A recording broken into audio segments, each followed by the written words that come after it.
اللهم صل وسلم وبارك على سيدنا محمد وعلى آله وصحبه وسلم أجمعين. ازيكم حبايبي؟ عاملين ايه؟ يا رب تكونوا بخير وأفضل حال. النهاردة هوريكم روتين لأم لتوأم وحامل وتعبانة وبتحاول تجهز لرمضان. بدأت كده اليوم. اللهم إني أبرئ نفسي من حولي وقوتي إلى حولك وقوتك. لازم يا جماعة نستعين بالله. ونعرف ان احنا بنقوم ونتحرك بأمر من ربنا سبحانه وتعالى، مش بإرادتنا، يعني مش بإرادتنا الحرة. ايوه احنا ظاهريا نبان ان احنا اللي بنقوم ونعمل، بس طبعا والله هو ربنا اللي بيقومنا من مكاننا، يعني ربنا بيدي الأمر فاحنا بنقوم.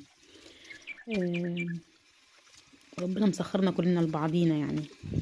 انا مسخرني لولادي ومسخر جوزي ليا.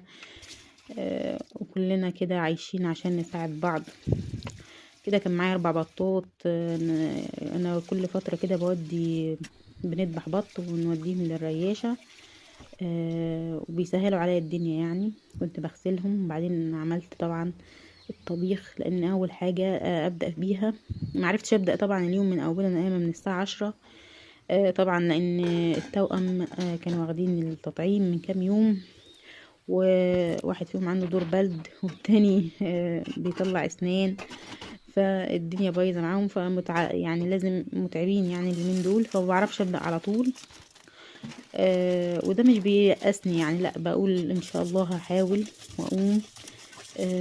وبقوم يعني ان شاء الله، بحاول اعمل حاجات في رمضان مع روتين اليومي، يعني ان انا ما اقصرش مع اولادي في نفس الوقت.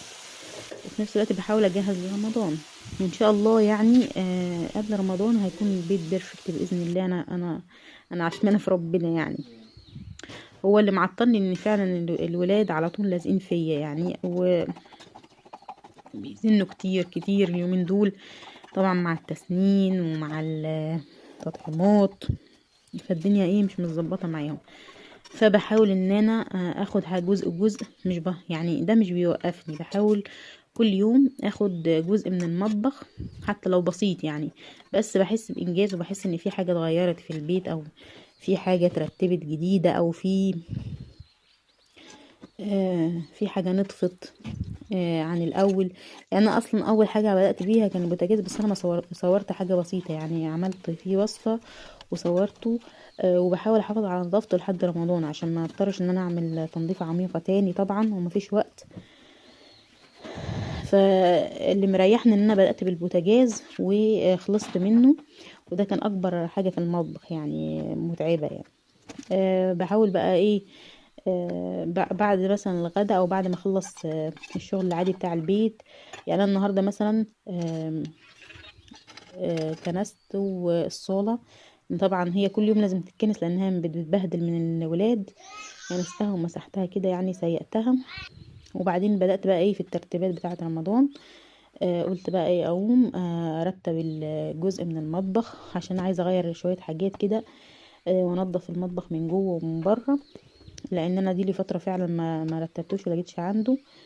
فهو متسخ بالطريقه اللي انتوا شايفينها ديت. وانا كنت بشيل بلاستيكات وحاجات برمي كده وخلاص. بس النهارده ان شاء الله هنظمها.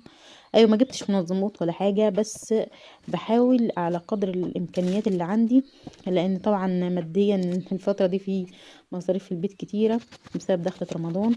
انا جبت طلبات يعني للمطبخ كتير، فايه كفايه لحد كده بقى. وغير ان انا مش قادره انزل، يعني انا نزلت في النزلتين اللي اشتريتهم شويه حاجات دول، ومش قادره انزل تاني طبعا من تعب الحمل، انا في السابع. ان انا فكره ان انا انزل بقى، وانا بسيب الولاد مع باباهم او مع حد من قرايبنا وبنزل. بس انا مش قادره انزل من التقل، يعني مش قادره امشي كتير او اشيل وانا جايه وكده. فمش هقدر انزل تاني الصراحه. فمضطريه ان انا استخدم المتاح عندي، وبحاول اعمل على قدر ما الامكان يعني. مش هسيب الدنيا كده، لان انا هقول لا انا هيأس بقى ومش هعمل حاجه، ما تعبني ومش تعبني، لا. آه، ما لا يدرك كله لا يترك كله. يعني مش هنسيب كل حاجه، ومش هنعمل كل حاجه مره واحده، هنعمل حاجه حاجه. آه، فانا كده ايه كنت بحاول يعني ان انا ايه انضف حاجات بسيطه كده في المطبخ، وفرقت والله معايا في نفسيتي وفي المطبخ برضو، في نظافه المطبخ. هو كده يبقى ايه لما ننظم ان شاء الله مع بعض المطبخ، يبقى فاضل لي كده ايه التلاجة. ورا التلاجة طبعا ازحها، احاول استعين بزوجي العزيز وايه ونشيل اللي ورا التلاجة كده ايه ونمسح وراها ونبقى تمام كده. نضفتها كل طبعا ده كان بعد الغدا، بعد ما طبعا عملت الغدا ونضفت غسلت البط وكده. بدأت بقى في ايه ان انا ايه اخد واحده واحده. ما كانش فيه مواعين كتير طبعا لان كنت غاسله مواعين قبليها.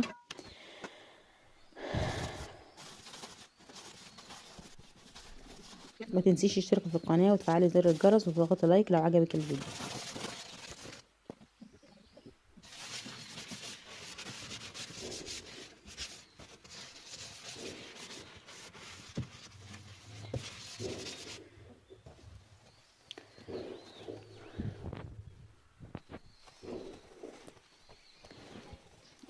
بيجي دايما في بالي وانا بقصص كده بتاع الانبياء من القرآن. فسبحان الله يعني، فانا وانا بنضف كده جه في بالي قصة سيدنا موسى عليه السلام. يعني فكرة ان هو اتولد في زمن كان فرعون فيه بيقتل كل ولد ذكر، جاي عشان هو خايف ان هو ياخد الملك مكانه. وسبحان الله وكان ملكه متهدد. وبرغم من ده يعني هو ربنا سلطه على نفسه. يعني لما أم سيدنا موسى عليه السلام خافت عليه، ربنا أوحى لها إن هي ترميه في البحر. يعني تخيلي، هي خايفة عليه وخايفة إن هو فرعون ياخده، فربنا سبحانه وتعالى يقول لها ارميه ارضعيه الأول، ارضعيه وبعدين ارميه في البحر. تخيلي يعني إيه هترمي ابنها في البحر وهي مش فاهمة هو في إيه أصلا. وبعد ما رميته في البحر فقالت لبنتها تتبعيه، يعني روحي شوفيه راح فين او وصل لفين. فلما راحت راح لعدوه. يعني هو راح لفرعون نفسه اللي هي اصلا امه كانت خايفه منه. يعني هي كانت خايفه ان هو يروح لفرعون، ان فرعون يقتله. فتخيلي هي لما رمته في البحر ففرعون خده. فهو سبحان الله، وربنا لما امرها في الاول ان هي ترضعه أمرها عشان لما هو يشرب من لبنها فهو يتعود عليه خلاص فيرفض أي مرضعة غيرها. فلما سبحان الله يعني ربنا بيسخر الناس يعني بيسبب الأسباب في النهاية لمصلحتنا كلنا. فأخته قالت لهم أنا عندي أهل بيت هيكفلوه ليكم ويكونوا لي حافظين لي يعني عليه. والعجيب في الموضوع برضو ان مرات فرعون ما كانتش بتخلف. تخيلي ان ممكن ربنا يكون معطل لها الخلفة علشان لما يجي سيدنا موسى في اللحظة دي تكون هي عندها احساس الامومة عالي فتاخده. يعني تخيلي يعني انت شايفة تدابير ربنا واصلة لحد فين. يعني ربنا سبحانه وتعالى يعني حاجة يعني العقل البشري ما يستوعبهاش يعني. فلما شافته هي حبته وقالت انا عايزه الطفل ده ان احنا يمكن يكون قرة عين لي ولك. وسيدنا فرعون وفرعون لما شاف سيدنا موسى برضو رق ليه. وبعدين هو رق ليه بقى لان هو كان بيحب مراته قوي. فلما هي قالت حاجة اما هي حبت ان هي تاخد الطفل ده ما اعترضش على، مع انه كان خايف من انه يجي طفل ذكر وياخد مكانه. بس سبحان الله لما هو بيحب من حبه في مراته وافق ان هي تاخد ده، مع ان هو اصلا نفسه فرعون ده اللي كان بيقتل الاولاد في البلد عشان ما حدش ياخد مكانه او ياخد الملك مكانه. فتخيلي هو بيربي عدوه في بيته. يعني هو ربنا سلطه على نفسه لدرجة ان هو بيربي سيدنا موسى اللي هيؤدي لهلاكه. فسبحان الله يعني هو الواحد يعني القصة دي بتخلي الواحد يطمن ليه يعني لتدابير ربنا. يعني هو الواحد يسلم. بحاول يعني ان انا يعني ايه الواحد يفهم نفسه ان فعلا ان تدابير ربنا اكبر من عقليتك. يعني حتى لو انت شايفه ان الدنيا كلها بتسود في عينيكي، وان كل حاجه عكس اللي انت عملتي، يعني عكس اللي انت متوقعاه او عكس اللي انت عايزاه، فسبحان الله هو ربنا بيوجهنا. المفروض ان احنا يعني قلبنا يبقى مطمن والاحداث بتحصل حوالينا. وسبحان الله يعني تخيلي قلب الام وهي بتسيب ابنها في النيل. يعني قوة ايمان ام سيدنا موسى عليه السلام، يعني سبحان الله، يعني ما شاء الله عليها. اكيد كانت من اولياء الله الصالحين يعني. وطبعا كمالة القصة بتاعت سيدنا موسى كلها عبر، وكلها بتقول لنا ان احنا لازم نطمن يعني لتدابير ربنا. يعني سيدنا موسى لما بلغ أشده وراح القرية، كان في القرية بتاعته، فكان حد من بني إسرائيل بيتخانق مع حد من أهل مصر. فهو استنجد بسيدنا موسى عليه السلام.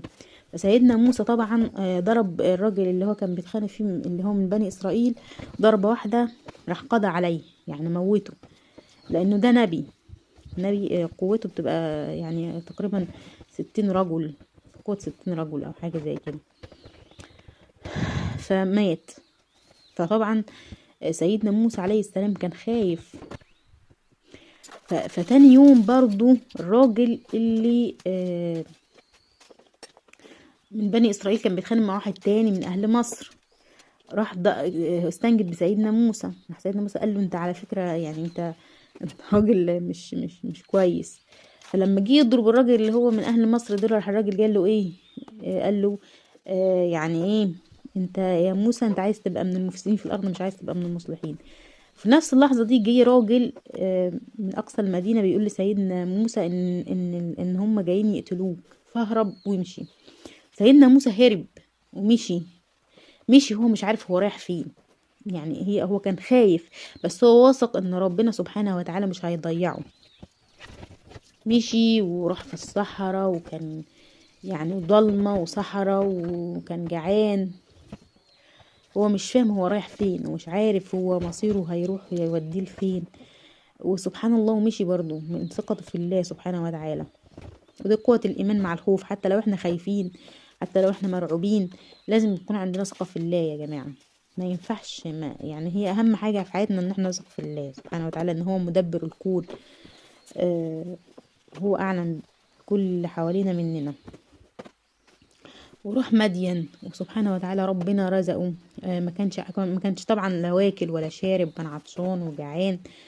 ولقي ناس بتسقي، يعني بتجيب ميه من البير. فلاقي في المكان دوت 2 ستات بيسقوا بين الناس، ومش عارفين، هم واقفين بعيد. فقال لهم ايه؟ قال لهم يعني انتوا واقفين كده ليه؟ عايزين ايه؟ قالوا احنا بنسقي وابونا شيخ كبير، بس احنا طبعا لما الرعاة يمشوا هنسقي احنا، ما ينفعش ندخل وسط الرجاله. فراح سقى لهم، يعني هو قدم لهم خدمه. وراح قعد في الظل كده وقال ربي اني لما انزلت الي من خير فقير. يعني يا رب، هو شرب طبعا من الميه، بس ايه طبعا لسه هو طبعا في ربنا اكتر. فسبحانه وتعالى في نفس اللحظه جاته احداهما تمشي على استحياء عشان ابوها يكلمه ان هو ايه يستأجره يعني. راح ابوها بقى قال له ايه؟ لا انا عايزه اجوزك احدى بناتي. وبعد سيدنا موسى اتجوز، والراجل ابو البنت شرط عليه ان هو يقعد عنده 8 سنوات مقابل ان هو ايه يتجوز بنته. وسبحان الله اول ما خلص 8 سنوات مشي بقى ايه ناحية بلده. هو ماشي آنس نارا، يعني شاف نار. فروح في المكان ده اللي هو ربنا بينادي عليه. هو كان رايح يدور على دفء، وهو مش عارف ان ربنا هيكلمه في الوقت ده. ولما ربنا ناداه موسى حس بالخوف. يعني سيدنا موسى، قصة سيدنا موسى كلها خوف بس مع ثقة بالله. بس ده خوف مختلف، يعني هو خوف، تخيلي ربنا سبحانه وتعالى بينادي. لسانه تقل وقلبه كان قلقان وخايف يرجع لفرعون ويواجه ماضيه، بس ربنا طمنه وقال له انا معاك. يعني هو ربنا اوحاله ان هو يروح يهدي فرعون. قال له يا رب انا قتلت منهم نفسي، هروح ازاي؟ وراح فعلا ودعا فرعون، وفرعون طبعا رفض، والقصة اللي معروفة، وفي الاخر هلك فرعون. وده بيعلمنا يا جماعة ان احنا مهما كنا خايفين ومهما الظروف كانت عكس توقعاتنا، فاحنا لازم نفضل نكون واثقين في الله سبحانه وتعالى. متنسيش تشتركوا في القناة وتفعلوا زر الجرس وتضغطوا لايك لو عجبك الفيديو.